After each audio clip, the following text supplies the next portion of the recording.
오늘 하나님이 주신 말씀 빌립보서 4장 4절과 5절입니다. 우리 한 목소리로 같이 말씀을 읽겠습니다. 주 안에서 항상 기뻐하라. 내가 다시 말하노니 기뻐하라. 너의 견디를 모든 사람에게 알게 하라. 주께서 가까우시리라. 아멘.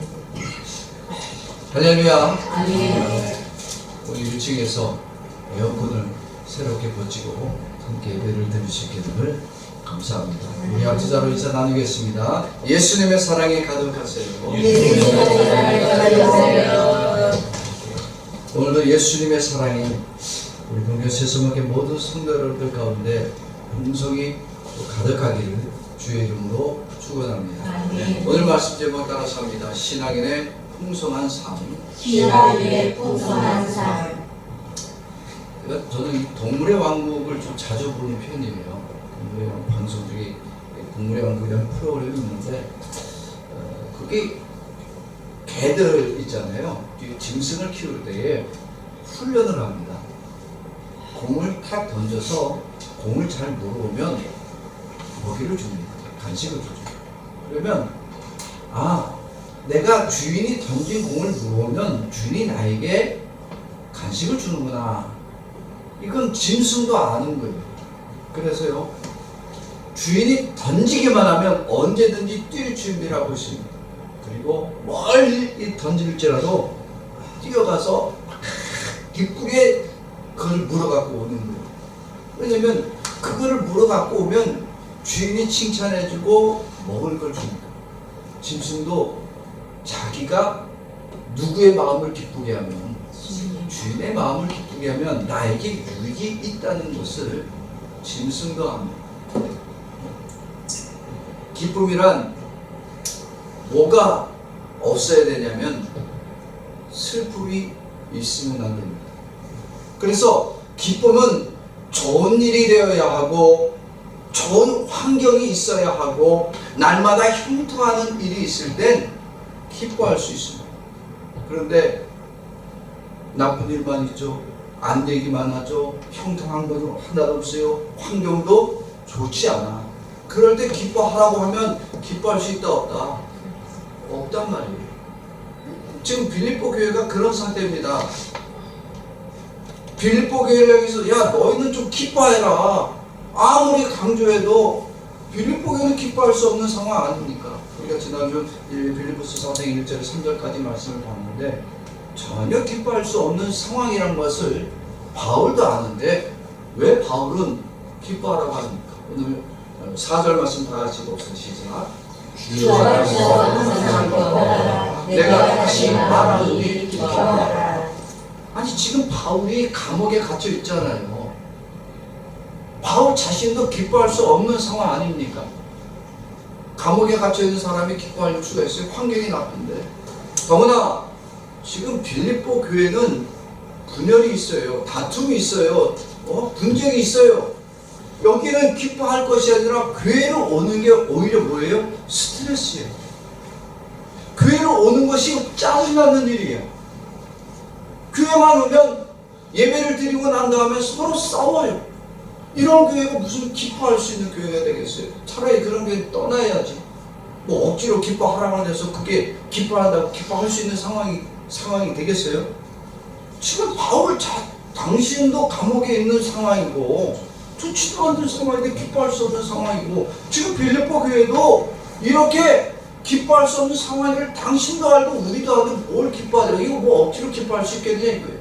기뻐하게 하려면 하나님이 이 모든 상황을 다 정리해 놓고 난 다음에 우리에게 기뻐하라. 상황이 좋아졌으니 이제 기뻐하라. 환경이 좋아졌으니 기뻐하라.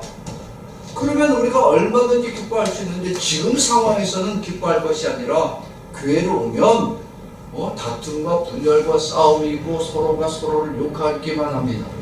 오히려 실망과 좌절이 가득하기만 합니다. 이런 교회에서 기쁨이 풍성할 수가 있어요? 없어요? 여러분 이런 교회에서 기쁨이 풍성할 수가 없습니다. 하나님이 인간을 창조하실 때 우리 가운데 기쁨이 없게 창조하셨을까요? 기쁨이 가득하도록 창조하셨을까요?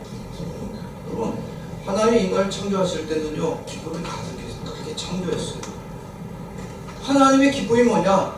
언제 가장 크게 기뻐하셨냐면 모든 만물을 창조하실 때도 좋아하셨어요, 기뻐하셨어요. 근데 가장 크게 기뻐하신 날은 언제냐면 인간을 창조하실 때예요. 인간을 창조하시고 그 인간을 바라보실 때 하나님은 너무 기뻐서, 심히 기뻐서, 오늘 창세기 1장 31절 말씀 봅시다. 시작. 하나님이 지으신 모든 것을 보시니 보시니 좋았더라. 저녁에 이르고 아침에 이르는 어제 아멘. 다른 날은요, 창조하시고 난 첫째 날, 둘째 날, 셋째, 넷째, 다섯째 날까지는 창조하시고 난 다음에 보시기에 좋았더라 라고만 하십니다. 그런데 마지막 여섯째 날은 어떻게 좋았더라? 심히 좋아. 뭐 때문에? 인간 때문에. 하나님의 형상과 하나님의 영을 가진 인간을 만들고 나니까 하나님은 기쁨이 가득하셨어요. 하나님의 기쁨이 인간에게 영향을 줍니다. 왜? 인간 안에는 누가 있으니까? 하나님의 영이 함께하니까 하나님의 기쁨이 또한 인간의 기쁨이 됩니다. 그래서 인간은 하나님께서 창조하실 때부터 무엇이 하나님을 기쁘시게 하는지를 알고 있습니다. 하나님과 함께하는 날들이 매일매일이 행복하고 기쁘고 풍성함이 가득했어요. 근심이 없었습니다. 그래서 하나님과 동행하는 일, 하나님과 대화하는 일, 하나님과 늘 사귀는 일들이 너무 기뻤고, 이 날들은 시간적 제한을 받는 것이 아니라 언제나 영원히 누릴 수 있는 기쁨이었습니다. 그런데 인간이 타락했죠. 무엇 때문에? 하나님의 기쁨보다 누구의 기쁨을 우선 삼아? 인간의 기쁨을 우선 삼기 시작했습니다. 자기가 더 기뻐하기 위해서 하나님이 금하신 것도 먹게 됩니다. 하나님은 선악과를 먹는 것을 기뻐하신다, 싫어하신다? 싫어하셨어요. 그래서 먹지 말라고 해도 먹는 날엔 죽는다라고 했어요. 그런데 인간이 선악과를 먹을 때 왜 먹었다고요? 누구의 기쁨을 채우기 위해서? 자기의 기쁨을 채우기 위해서요. 이것을 먹으면 누구처럼 되기 때문에 하나님처럼 된다더라. 야, 그럼 내가 하나님처럼 될 수 있다? 그러면 내가 먹어야지. 이게 인간이 타락한 거예요. 하나님의 기쁨을 무시하고 자기의 만족과 자기의 기쁨을 위해서 하나님이 싫어하는 일을 하면서 인간은 타락했습니다. 여러분, 타락한 이후의 인간, 그러니까 아담과 하와 이후의 인간은 이제는 하나님을 기쁘시게 할 수 있어요, 없어요? 아담과 하와가 타락한 이후에는 어떤 인간도 하나님을 기쁘게 할 수 있는 인간이 없습니다. 살면서 다 누구의 기쁨을 찾아요? 내 기쁨을 찾는 거예요. 나의 만족, 내가 풍성해야 되고, 내가 성공해야 되고, 내가 형통해야 되는 거예요. 남보다 내가 더 뛰어나고, 남보다 더 잘나고, 남보다 더 높은 위치로 가야 하는 거예요. 그래서 자기의 기쁨을 위해서라면 하나님이 싫어하는 우상도 섬겨보는 거예요. 아무리 세상에서 그렇게 자기의 기쁨과 만족을 채우려고 해도 인간 안에는 풍성한 기쁨이 생깁니까? 안 생깁니까? 그건 안 생겨요.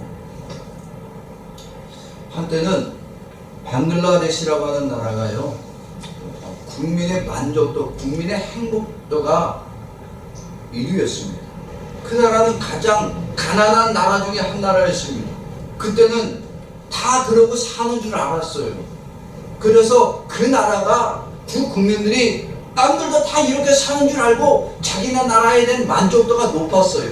그런데 인터넷이 되고요, 세계 뉴스를 접하고 언제든지 각 나라의 정보가 들어오기 시작하니까 갑자기 이 나라의 국민의 만족도가 엄두박질 쳤습니다. 야, 우리 그럼 이 상황에서 잘 사는 줄 알았는데 우리가 못 사는 나라였구나. 우리가 억압받는 국민들이었구나. 이 사실을 깨닫고 나니까 기쁨이 사라졌어요. 남들과 비교가 되기 시작하니까 내 안에 있던 기쁨이 사라집니다. 아무리 세상의 기쁨을 내 기쁨으로 삼으려고 해도 내 안에는 만족이 생기지 않습니다. 기쁨이 생기지 않습니다. 기쁨도 잠깐 있다가 사라지는 기쁨일 뿐입니다. 타락한 인간은요, 결국 죄의 두려움과 반드시 죽는 이 사망의 무서움 때문에 일평생 우리는 근심하며 삽니다. 우리는 걱정과 근심과 괴로움으로 인생을 살다가 하나님이 주시는 기쁨을 마음껏 누리지도 못한 채 영원히 지옥에 던져질 수밖에 없는 죄인으로 끝납니다. 누가 인간에게 두려움의 문제, 근심의 문제를 해결할 수 있는 인간이 누가 있어요? 우리 안에 풍성한 기쁨을 가득 채워줄 자가 누가 있습니까? 우리가 새벽 기도를 하면 금식 기도하고 철야 기도 많이 하면 그것으로 우리 안에 기쁨이 가득할 수 있다? 실은 그것도 그렇지 않습니다. 어떤 인간도 우리의 노력과 수고와 또 우리가 채워주는 것으로 지식으로 명예로 돈으로 우리를 기쁨과 평안과 풍성한 은혜의 삶을 살아가게 하지 못합니다. 우리는 다 죄의 두려움에 사는 거예요. 이 죄의 두려움의 결과가 사망인 것을 알기 때문입니다. 그래서 우리는 예수를 매일같이 믿어도 결국은 어디로 갈 수밖에 없는 죄인? 지옥에 갈 수밖에 없는 죄인이라는 사실을 깨닫고 난 다음엔 우리의 인생은 기쁨이 사라지고 없는 거예요. 그런데 이 땅에 누가 오신다? 예수님이 오셨어요. 여러분, 근데 예수님에게 있어서 가장 큰 기쁨은 무엇일까요? 누구랑 함께 할 때? 예수님의 가장 큰 기쁨은 세상이 아닙니다. 실은 예수님의 가장 큰 기쁨은 누구냐 되냐면 하나님과 함께하는 천국의 삶이 예수님에겐 가장 큰 기쁨이에요. 아니, 하나님과 함께할 때 예수님을 거기서 기뻐하고 풍성함이 늘 넘치고 영원합니다. 그런데 그런 예수님이 세상에 오셨어요. 여러분, 세상에 오신 예수님은 세상에서 기쁨이 있을까요? 여러분, 나나 여러분들이나 세상 살아가면서 80, 70, 65, 100년도 산다고 하는데 100년을 산들 1000년을 산들 인간에겐 기쁨이 있어요, 없어요? 잠깐 오기도 해요. 잠깐. 저도 예배가 끝나고 난 다음에 다 끝나고 이제 유튜브까지 다 마치고 난 다음에 피곤하고 이제 그래요. 그러면 저녁에 이제 한 6시쯤 되면은 텔레비를 봅니다. 그래서 한국 방송을 보는데 그 리얼 버라이티 쇼 해가고 재밌는 프로그램을 봐요. 웬만하면 재밌는 거 봐요. 보고 웃으려고. 별것도 아닌 건데 재밌게 느껴지는 거예요. 그럼 그거 보고 막 웃어요. 깔깔깔거리고 재미난 거 있으면 집사람 불러다가 이것 좀 봐봐. 이거 엄청 재밌어. 막. 목사도 그러는 거예요. 근데 그것도 그 시간 딱 끝나면 뭐예요? 그것도 끝이야. 세상엔 기쁨이 영원한 게 없어요. 근데 예수님이 기쁨도 없고 즐거움도 없고 만족감도 없는 이 땅, 이 죄악에 가득한 세상에 예수님이 찾아오셨습니다. 그럼 왜 왔다? 예수님 오신 이유가 뭐예요? 기쁨도 없고 즐거움도 없고 만족함이 없는 이곳에 기쁨을 주고 상처난 이곳에 치료함을 주기 위해서 예수님이 오셨어요. 그럼 예수님이 만난 사람도 우리가 한번 봅시다. 예수님을 만난 사람들, 예수님을 인격적으로 대하고 그 예수님을 만날 때 기쁨을 누린 사람들은 당시에 의롭고 거룩한 사람들이 아니었습니다. 그들은 세상의 기쁨을 가지지 못한 자들입니다. 즐거움도 없어요. 평안함도 없는 자들입니다. 그들이 누구다? 세리요, 장녀요, 이방인들입니다. 하나님이 주시는 기쁨이란 것을 도저히 가져볼래야 가질 수 없는 죄인들인데, 그런 세리와 장녀와 이방인들 같은 자들이 누구를 만나러? 예수님을 만나러. 하나님의 기쁨을 알 수 없는 죄인된 자들이 예수님을 만나니까 어떤 일이 벌어져요? 여러분, 죄인들이 용서함 받는 일이 생깁니다. 그들은 인생에 기쁨이 없었습니다. 풍성한 은혜를 누려본 적이 없어요. 그런데 예수님을 만나고 나니까 자기 안에 평안함이 생겼어요. 기쁨이 가득하게 됩니다. 예수를 만나는 순간에 너무나 큰 기쁨이 그들을 주체할 수 없게 했어요. 그래서 예수님이 가시는 곳이라면 그들은 어디든지 예수님을 쫓아가고 예수님을 만나고 싶은 마음이 늘 가득했습니다. 병든 자, 인생에 질병이 찾아왔습니다. 얼마나 고민되겠어요. 돈을 투자했어요. 시간을 투자했고 인생을 다 썼는데도 병이 치료 안 됐어요. 그런데 예수님 앞에 나오기만 하니까 어떻게 되더라? 치료받는다더라. 그러니까 모든 병자들은 누구를 만날 때 기뻐하기 시작한 거예요? 예수님을 만날 때 기쁨이 가득한 거예요. 예수님을 만나야 되는 소망이 넘치는 거예요. 세리와 장녀와 이방인들은 지금까지 모든 사람들에게 손가락질 받는 사람들이었습니다. 사람들이 이들을 만나기를 싫어했어요.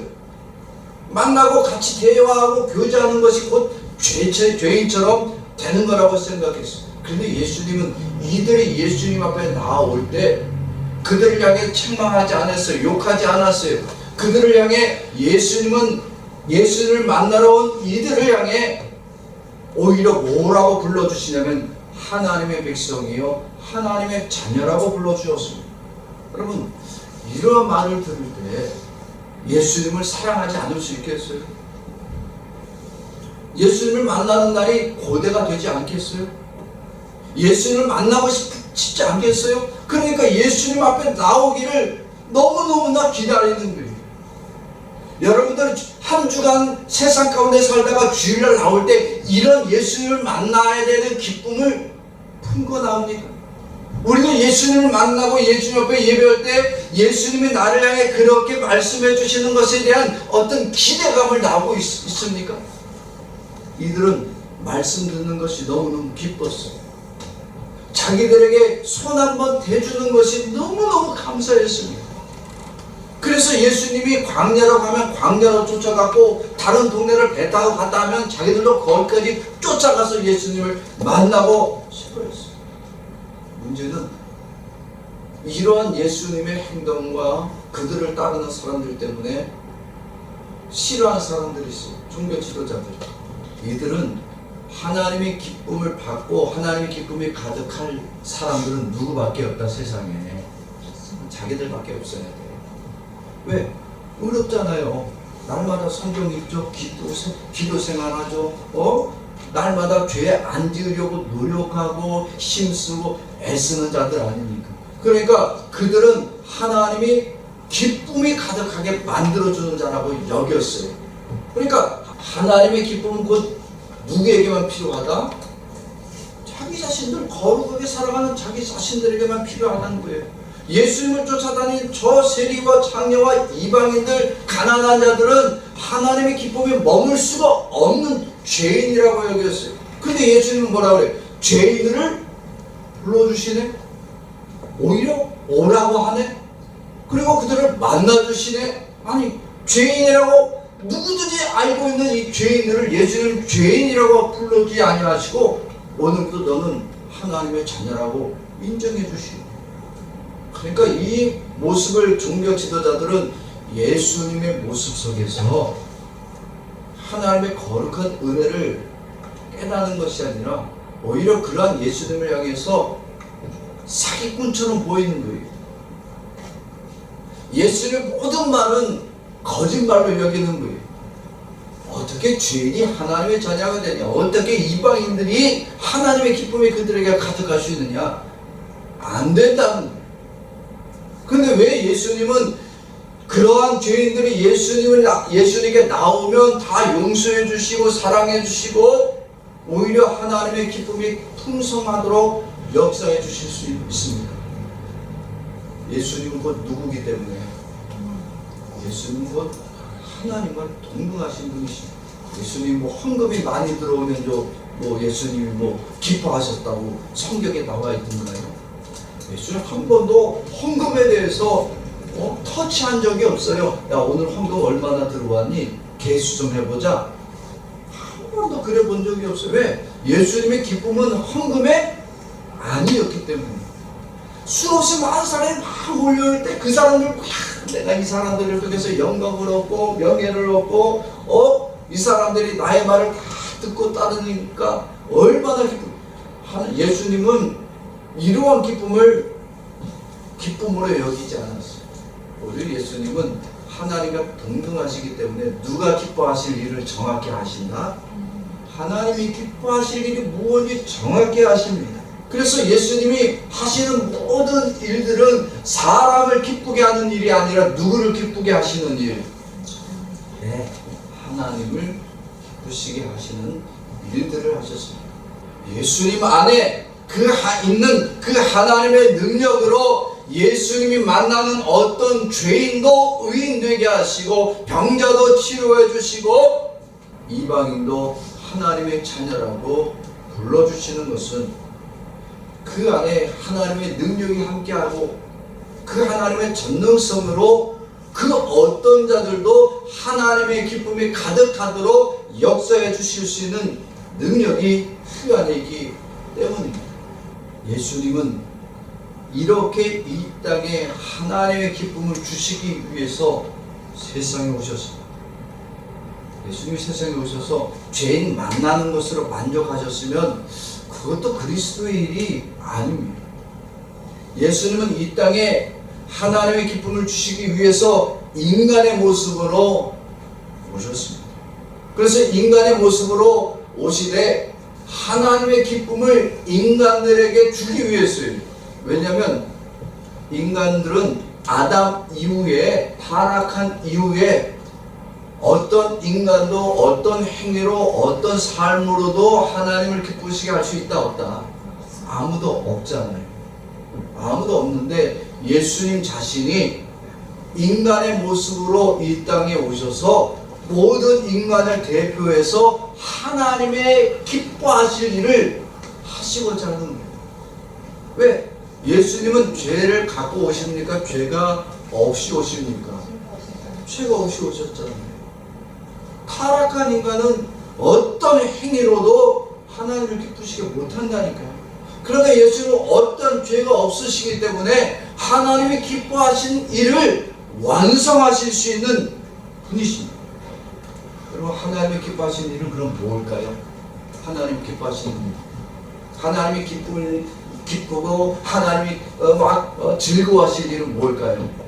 하나님이 원하시는 것은 죄인들이 구원받는 것. 죄인들이 구원받는 일이 하나님이 기뻐하시는 일이란 것을 누가 잘 아신다고요? 예수님 자신이 잘 아십니다. 그래서 예수님이 모든 이 죄인들을 위해서 이 땅에 오시고 모든 죄인들을 대신해서 친히 십자가를 져주셨습니다. 예수님이 십자가를 지시는 것은 예수님 자신이 죄가 있어서가 아닙니다.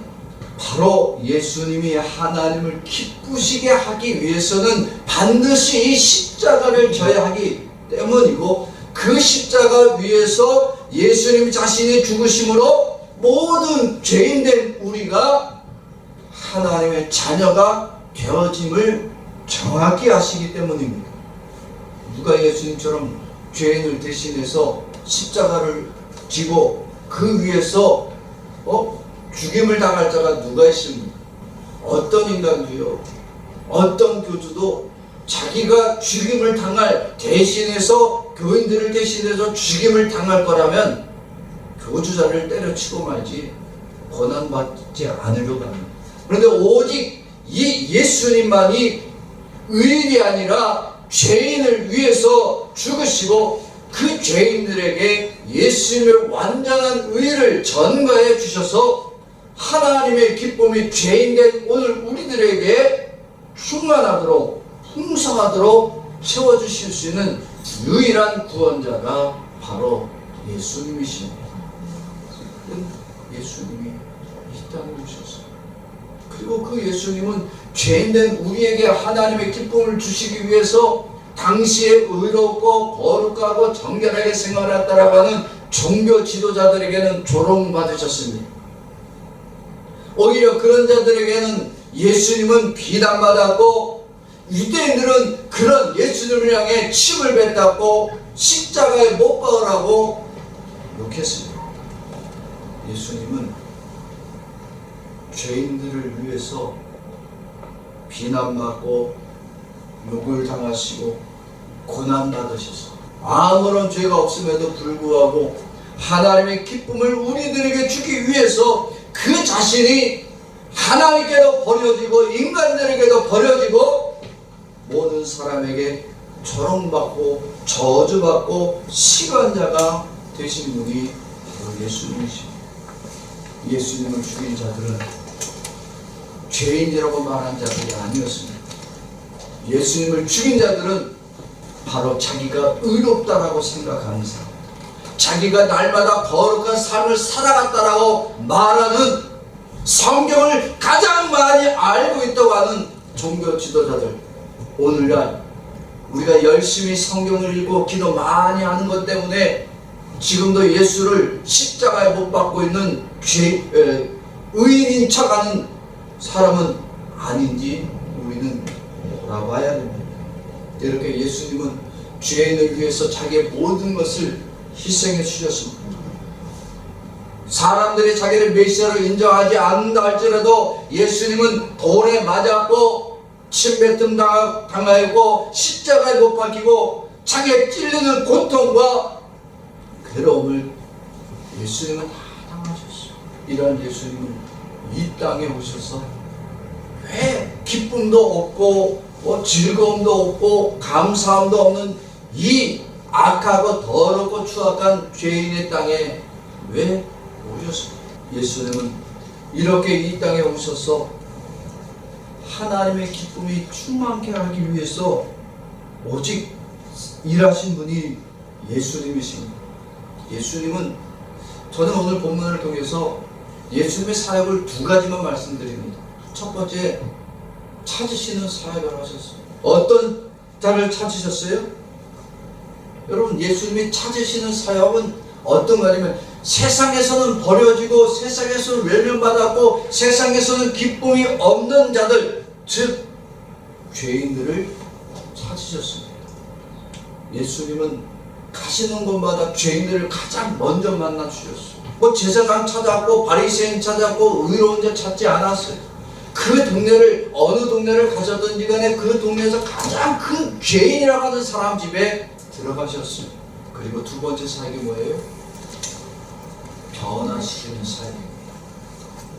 가장 더럽고 추악하고 그 땅에서 가장 쓸모없을 뿐만 아니라 모든 사람이 인정하는 그 죄인을 예수님은 찾으시고 그 죄인을 용서해 주시고, 남들이 품어주지 않을 때 예수님은 그 죄인을 예수님 자신의 가슴으로 안아주셨고, 모든 사람이 그를 버렸을 때에 예수님은 그를 품에 안고 오늘부터 네가 하나님의 백성, 천국의 백성이라고 하나님의 기쁨을 가득 채워주시는 이 변화에 시키는 사역을 하신 분이 예수님이십니다.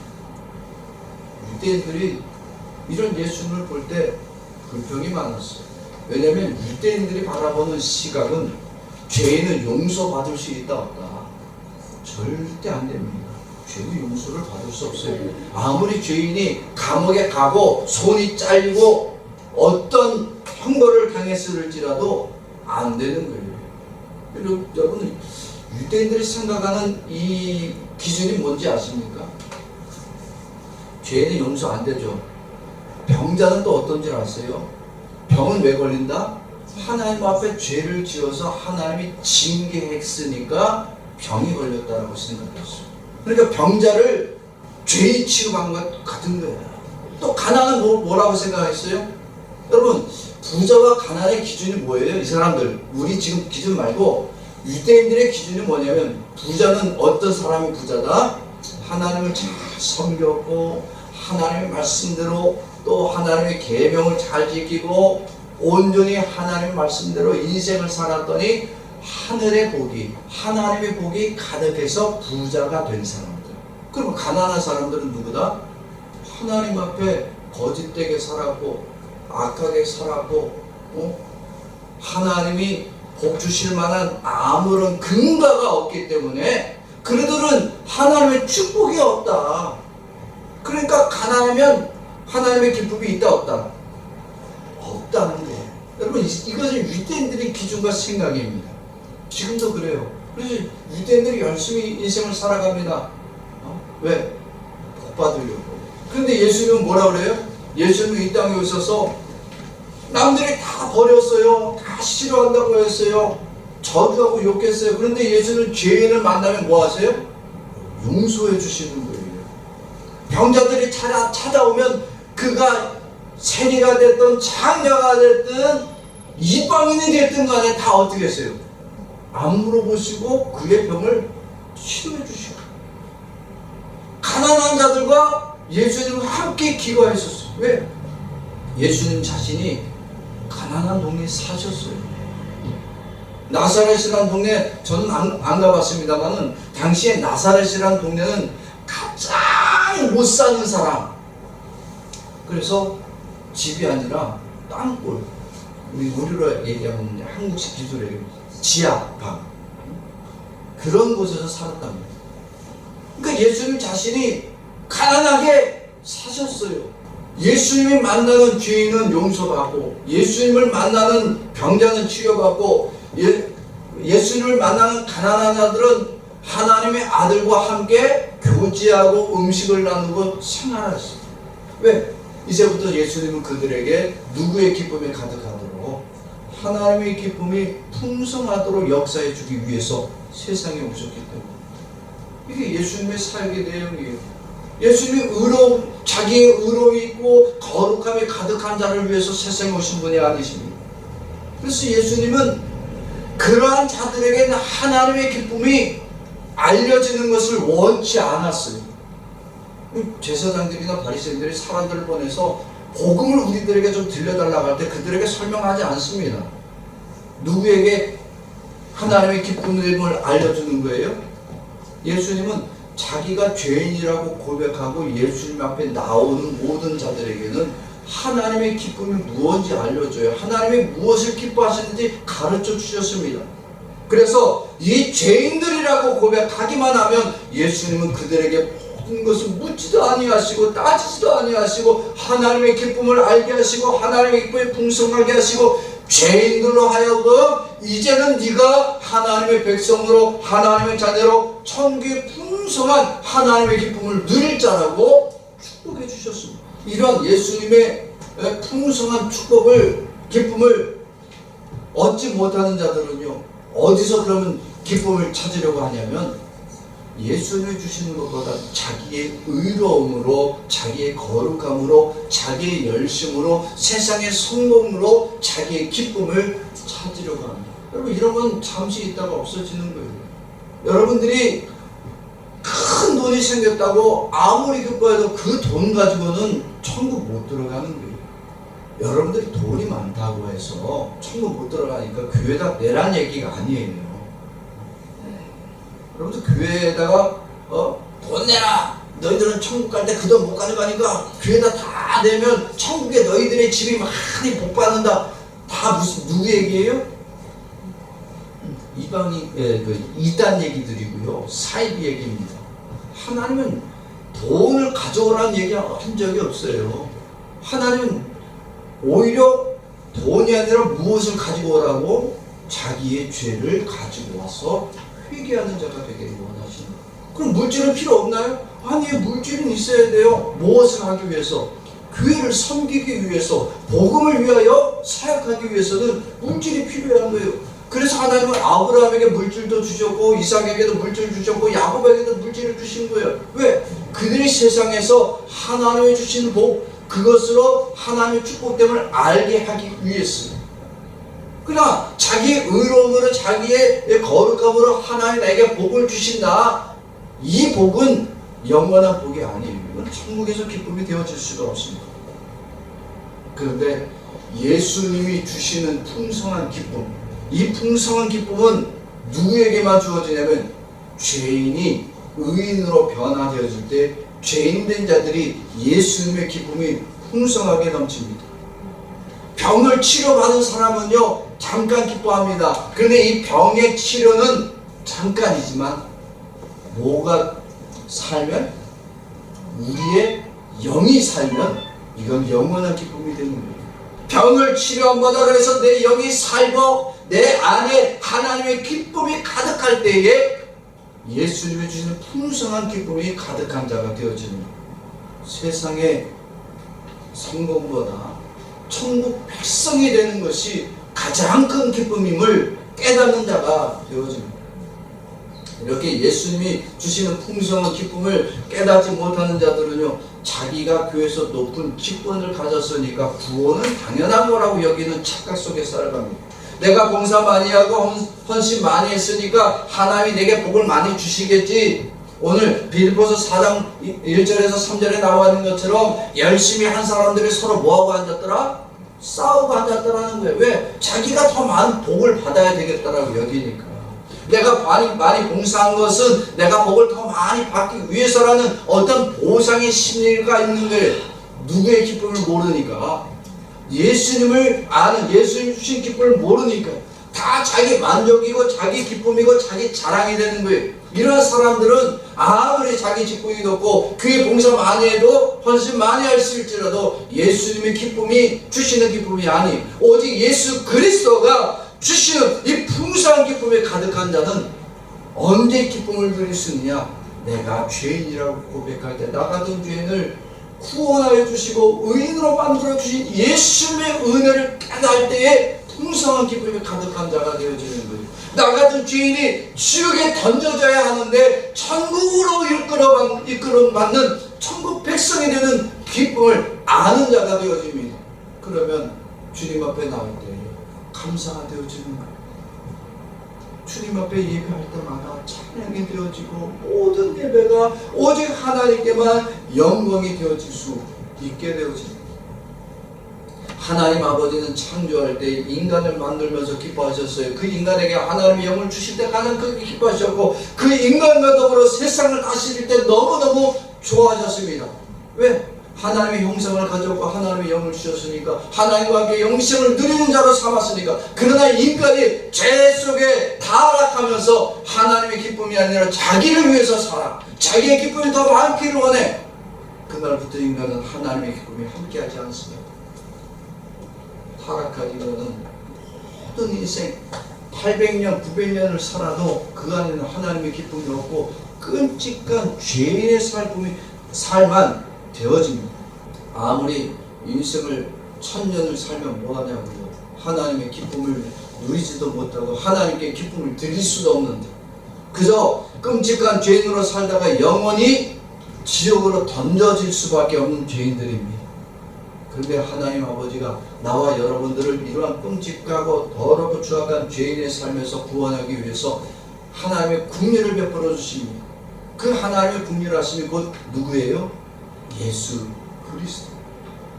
이 예수 그리스도를 나 같은 죄인에게 보내주셔서 이 예수 그리스도의 안에 하나님의 기쁨이 가득함을 알게 해주십니다. 그래서 예수 그리스도를 믿음으로 받아들이고 그 예수 그리스도를 통해 주시는 하나님의 기쁨이 우리 안에 풍성케 해주셔서 이제 우리가 더 이상 죄인으로 살고 지옥 가야 하는 불안한 인생이 아니라 이제는 예수 그리스도가 우리 안에 임재해 주셔서 이제는 예수 그리스도의 기쁨을 가지고 천국에 들어가는 기쁨의 인생으로 변화되도록 역사해 주셨습니다. 그래서 예수님을 하나님 아버지가 보내주지 않았으면 우리는 이 땅을 살아가면서 날마다 예배하고 날마다 기도하고 날마다 금식하고 철야하고 내 안에 많은 그것을 세상의 기쁨을 가득 채워도 우리는 지옥에 가야만 하는 불행한 죄인입니다. 그러나 하나님 아버지가 나와 여러분들 위해서 예수 그리스도를 우리에게 보내주셨습니다. 세상에 돈도 없고 명예도 없고 물질도 없고 가진 것이 아무것도 없는데 절망밖에 없는 인생이 이제는 천국 들어가는 소망을 가진 자가 되게 해주셨습니다. 누구 때문에요? 예수님 때문에. 예수님의 기쁨이 가득하니까, 예수님이 그 기쁨이 풍성케 하니까 만나는 모든 사람들에게 이제는 무엇을 베풀 수 있는 자가 되어지는 거예요? 오늘 말씀 보니까 관용을 베푸는 거예요. 예수님의 사랑을 공급하는 자가 되어지는 거예요. 하나님을 기쁘시게 할 자로, 인정받는 자로 살아갈 수 있는 겁니다. 오늘 빌립보 교회가 상황이 기뻐할 수 없는 상황이잖아요. 뭐 바울이 감옥에 갔죠. 교회 안에 다툼과 분열만 있죠. 기뻐 안 하고 억지로 한다고 우리가 기뻐할 수 있는 상황이 아니지 않습니까? 그런데 그런 빌립보 교회가 이제는 다툼과 분열이 있는 교회가 아니라 그들 가운데 함께 하시는 예수님의 기쁨 때문에 이제는 하나 되는 교회가 되었습니다. 예수님의 기쁨이 그 빌립보 교회를 붙들어주고 함께합니다. 오늘 말씀에도 나오지만 그들이 싸우고 다투고 분열을 일으키는 교회가 아니라 예수 그리스도 안에서 예수 그리스도의 그 기쁨 때문에 서로가 서로를 품어주는 은혜의 교회로 변화되게 되었습니다. 예수님이 이 빌립보 교회 안에 함께 하시니까 빌립보 교회에 나오는 것 자체가 기쁨이 되어지는 거고, 빌립보 교회에 나와서 함께 교제하는 것이 많은 이들에게 그리스도의 은혜를 공급하시는 축복의 교회가 되어지게 됩니다. 오늘 4절 말씀 다 같이 다시 한번 봅시다. 시작. 주 안에서 항상 기뻐하라. 내가 다시 말하노니 기뻐하라. 너의 관용을 모든 사람에게 알게 하라. 주께서 가까우시니라. 주의 기쁨이 가득하고, 그래서 그 주님이 주신 그 기쁨이 가득하고 풍성한 자가 많은 사람들을 관용을 베풀 수 있는 사람이 되어지도록 역사해 줍니다. 많은 사람들에게 이것을 깨닫도록 바울은 부탁하고 또 부탁하고 있습니다. 그래서 교회를 다니지 못하면서도 이러한 예수님의 풍성함을 누리지 못하는 자들은 교회 안에 함께 예배를 드리면서도 서로가 서로를 미워하는 교회가 되어지는 거예요. 관용을 베풀어 주기보다는 서로가 서로를 욕하고 미워하고 시기하고, 저 인간이 이 교회 다니면 나는 이 교회 안 다닐 거야. 예수의 은혜, 예수님의 풍성한 기쁨이 없으니까 서로가 서로를 미워하는 거예요. 예수를 믿는 믿음의 교회가 아니고 예수님이 주시는 기쁨이 없는 교회예요. 그러한 교회는 죽은 교회가 되어지는 거예요. 세상의 소금을 기뻐하고 명예를 기쁨으로 여기는 자들은 아무리 교회의 직분을 가지고 교회를 많이 섬겼어도 예수님의 기쁨이 없는 자들입니다. 그런데 오늘 예수님의 기쁨이 항상 함께하는 신앙생활을 우리는 그럼 어떻게 할 수 있느냐? 우리 안에 예수 그리스도가 함께 하셔야 됩니다. 예수님이 오늘 우리들에게 주시는 이 기쁨이 풍성하여질 때 우리의 신앙생활은 풍성한 기쁨의 삶이 되어지고 많은 사람들에게 그리스도의 관용을 베풀어주고 나눠주시는 자들이 되어집니다. 이러한 것이 성도예요. 성도가 날마다 기쁨이 가득해서 성도입니까? 여러분, 우리는 인생을 살면서 세상 사람들의 기준에 보면 인생의 기쁨도 없습니다. 뭐 즐거움도 없어요. 모여서 맨날 모여서 찬양하고 기도하는데 뭐 세상에 가진 것도 없고 가난한 자들만 모였는데 무슨 찬양하고 기도하냐고 말합니다. 근데 우리 안에 누가 함께 하니까? 성도들에는 예수님의 기쁨이 가득하니까 그 예수님의 기쁨을 오늘도 맛보기 위해서 달려나온 자들이 성도들이에요. 세상의 염려 근심이 가득하여 이런 기쁨의 삶을 누리지 못하는 성도라고 하는 사람들은 예수님의 기쁨이 모르는 자들입니다. 아무리 기뻐하라고 해도 세상 염려 때문에 기쁨보다 근심이 많고 또 염려가 많은 인생은 예수님의 기쁨을 깨닫지 못하는 자들인데, 그런 자들이 예수님 앞에 나와서 자신의 죄악됨과 자신이 인생의 괴로움을 다 주님 앞에 맡기면 예수님은 하늘의 기쁨으로 풍성하도록 역사해 주십니다. 그렇게 예수의 기쁨이 가득한 자입니다. 이제는 서로가 서로를 기쁘게 여기고 하나님께 영광 돌리는 인생을 살아가도록 예수 그리스도가 역사해 주십니다. 사랑하는 성도 여러분, 성도의 신앙생활은 기쁨이 없어요. 감사가 없어요. 하나님께 영광 돌리는 인생이 아니었습니다. 그런데 이렇게 우리 안에 이제는 하나님의 기쁨이 우리 안에 가득하니까 하나님의 근심이 되어지고 걱정이 되어지는 인생이 아니라 하나님의 기쁨이 가득하여 나와 예배하는 자로 만들어 주십니다. 왜? 예배란 죄인들이 누구의 용서를 받고 하나님의 용서함을 받고 이제는 예수님 안에서 구원함 받은 이 기쁨이 풍성하여 영광 돌리는 시간이 예배이기 때문에 그렇습니다. 근데 예배는 나오긴 나오는데 무슨 예배로 드리는 사람? 무당 예배처럼 드리는 사람이 있어요. 무당 예배가 뭔지 아십니까? 내가 열심히 예배하고 내가 열심히 섬겨서 내가 만족을 드리고 내가 이것에서 이렇게 인정받는 것을 기쁨으로 삼으려고 하는 예배가 이 무당 예배예요. 온전한 예배는 뭐냐? 내가 죄인이라는 거예요. 이 죄인들을 용서해주고 예수님을 만나게 하시고 구원의 기쁨을 날마다 내 안에 가득하게 있어 나로 나 같은 죄인이 이제 하나님의 영광과 찬양 돌릴 수 있도록 이 예배에서 불러주셨으니까 이 예배가 기쁨이 되고 감사가 되고 영광만 되어지는 시간이 바로 온전한 예배의 시간이 되어집니다. 이렇게 예배에 예수님의 인재, 예수님의 기쁨으로 풍성한 자들은 자기의 기쁨을 위해서 예배하지 않습니다. 오직 예수님의 기쁨을 깊이 깨닫고 그 안에 감사하고 찬양하고 영광 돌리지 예수님의 기쁨이 없는 사람들은요, 예배를 드리면서도 예배를 드릴 때 말씀을 누구의 기준에 맞춰요? 자기 기준에 맞춰야 돼. 그래서 내 마음에 맞지 않는 설교가 되어지면 갑자기 예배를 드리면서도 기분 나빠요. 예배를 드리면서 원망합니다. 분노가 치솟아요. 하나님이 싫어하는 자가 되어지고 하나님이 버리시는 인생이 되어집니다. 예배 시간에 예수님이 주시는 하나님의 기쁨이 충만한 성도는 예수님을 통해서 죄인을 용서해 주신 이 하나님의 기쁨, 예수님의 손길을 날마다 경험하는 자가 되어지고 죄가 지적받는 말씀을 할 때 그 말씀을 듣고 회개하게 되어집니다.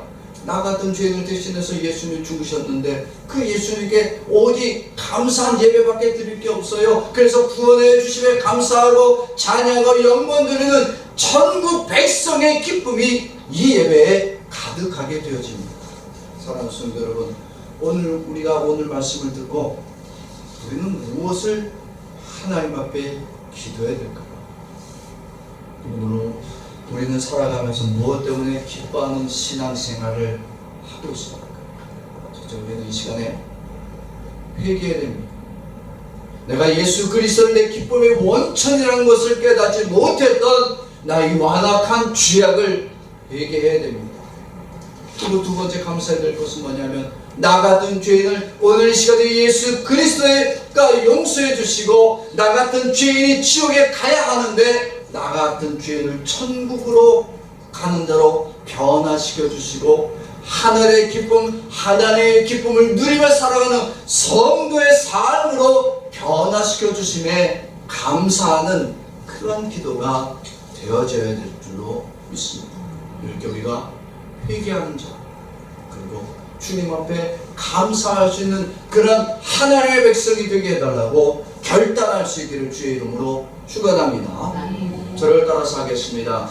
예수님의 기쁨을 알지 못하면 예수님의 기쁨을 알지 못하면 세상의 기쁨을 찾다가 지옥에 들어가게 되고 세상의 기쁨을 찾아가 지옥에 들어가게 되고 예수님의 기쁨을 깨닫게 되면 예수님의 기쁨을 깨닫게 되면 날마다 감사하며 살다 천국에 들어가게 된다. 날마다 감사하며 살다 천국에 들어가게 된다.